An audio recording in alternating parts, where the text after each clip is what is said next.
সৌদির পাঠ্য বই থেকে বাদ দেওয়া হয়েছে কোরআন হাদিসের কিছু অংশ। দেশটির শিক্ষা ব্যবস্থার এমন পরিবর্তনকে ইতিবাচক হিসেবে দেখছে ইসরায়েল। এমনকি সৌদির এই সিদ্ধান্তের প্রশংসাও করেছে দেশটি। কিন্তু শিক্ষা ব্যবস্থায় কেন এমন পরিবর্তন আনলো রিয়াদ, আর কেনই বা সৌদির প্রশংসা করছে তেল আবিব? বিস্তারিত জানাচ্ছেন সাদিয়া সিদ্দিকা। এবার সৌদি আরবের শিক্ষা ব্যবস্থায় আনা হয়েছে বড় ধরনের পরিবর্তন। দেশটির স্কুলের পাঠ্য বই থেকে বাদ দেওয়া হয়েছে কোরআন হাদিসের কিছু অংশ। কেবল তাই নয়, মুসলিম এই দেশটির বইয়ের আলোচিত সেই বাক্যটিও বাদ দেওয়া হয়েছে, যেখানে বলা হয়েছিল মুসলিমরা কখনো জেরুজালেম ছেড়ে দেবে না। সৌদির এমন সিদ্ধান্তে মুসলিম বিশ্বে সমালোচনার ঝড় বইছে। তবে বিপরীতে সৌদির এমন সিদ্ধান্তে রিয়াদের পর ব্যাপক প্রশংসা করেছে ইসরায়েল। গত জুলাই মাসের শেষের দিকে ইসরায়েল ভিত্তিক গবেষণা সংস্থা ইম্প্যাক্টসে সৌদি পাঠ্যক্রম নিয়ে নিজেদের পর্যালোচনা প্রতিবেদন প্রকাশ করার পর এই তথ্য সামনে আসে। প্রতিবেদনে বলা হয়েছে, বাদ দেওয়া ওই বাক্যটির মাধ্যমে মূলত জেরুজালেমের ওপর মুসলিমদের নিয়ন্ত্রণ বা সেখানে তাদের উপস্থিতি হুমকির মুখে রয়েছে এমন একটি ইঙ্গিত দেওয়া হতো।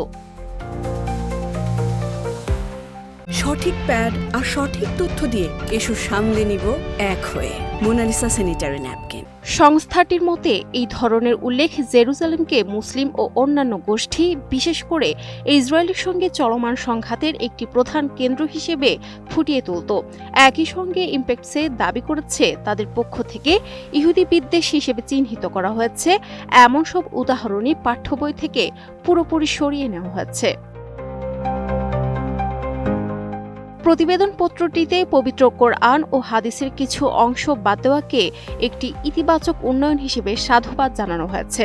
বিশেষ করে সৌদি পাঠ্য বই থেকে উল্লেখযোগ্যভাবে একটি সুপরিচিত হাদিস বাদ দেওয়া হয়েছে, যে হাদিসে উল্লেখ ছিল মহানবী হযরত মুহাম্মদ সাল্লাল্লাহু আলাইহি ওয়াসাল্লাম এক অসুস্থ ইহুদি বালককে দেখতে গিয়েছিলেন এবং পরবর্তীতে সেই বালক ইসলাম ধর্ম গ্রহণ করেছিল। ইম্প্যাক্টসে জানিয়েছে 2025 সালের সংস্করণ থেকে এই উদাহরণটি সরিয়ে নেওয়া ধর্মীয় সংখ্যালঘুদের গ্রহণযোগ্যতার ক্ষেত্রে একটি বড় অগ্রগতি। এর ফলে শিক্ষার্থীদের মনে আর এই ধারণা দেওয়া হচ্ছে না যে ইসলামে অবিশ্বাসের কারণে কাউকে অভিশাপ বা শাস্তির মুখোমুখি হতে হয়। এছাড়া অবিশ্বাস ও পাপের বিষয় নিয়ে আলোচনা করা কোরআনের আয়াতগুলো সংক্ষিপ্ত করার বিষয়টিও ইতিবাচকভাবে গ্রহণ করেছে সংস্থাটি। তবে সার্বিক প্রশংসার পাশাপাশি সৌদি স্কুলগুলোর একটি বিষয়ে সমালোচনাও করেছে ইসরায়েলি এই গবেষণা সংস্থা।